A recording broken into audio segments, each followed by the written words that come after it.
Hello, everyone. So today we'll continue with the major themes of each book of the Bible. And today we are going to look at the book of Leviticus. The book of Leviticus was authored by Moses um, between 1445 and 1444 BC. That was the estimated date of writing of the book of Leviticus. It contains about 27 chapters in it, and it was written for the children of Israel. The book of Leviticus was written as a guide for religious servants, that is, the clergy, which back in that time, the clergy then was referred to the Levites and the priests of Israel. It provided detailed rules and regulations regarding how God's people should live.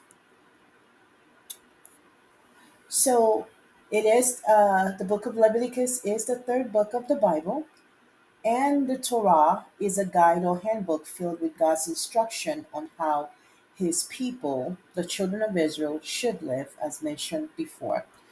God is holy, and so therefore his people must be ready to live holy, righteous lives, worshiping him in spirit and in truth.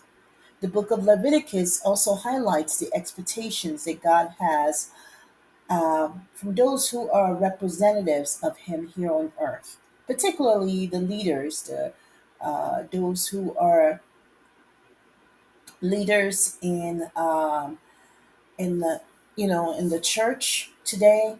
And to these individuals he expects them to be responsible and committed to the work of God and to the high calling upon their lives. Now in this book I see that the main points highlighted were holiness, which if you look at the book, if you look at chapters 19 and 20, it puts a lot of emphasis on the act of being holy, on the act of being righteous. um, Two, atonement. Atonement for sin through sacrificial offerings. And we see that in chapter 17 from verse 11, in verse 11, excuse me. And thirdly, we see God's constant presence in the lives of his people. And that's in Leviticus chapter 1, verses 1 to 2, and chapter 10, verses 1 through 7. These 3 points were critical to God's promises to the children of Israel. If they obeyed his laws and commands, they would experience great blessings and abundance. But if they were disobedient and unfaithful, the children of Israel will experience God's wrath. Nevertheless, if they were repentant, turning away from their sins and back to the Lord, his covenant with them remains, and they will enjoy their relationship with him. The book of Leviticus culminates into one main point. That is, God Yahweh is holy, and therefore He desires for His people to live righteous lives, to live holy lives. And it says in Leviticus 20:26, I'm going to be reading the King James Version.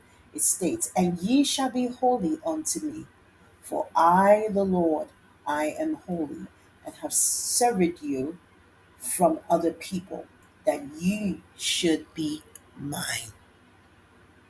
Amen.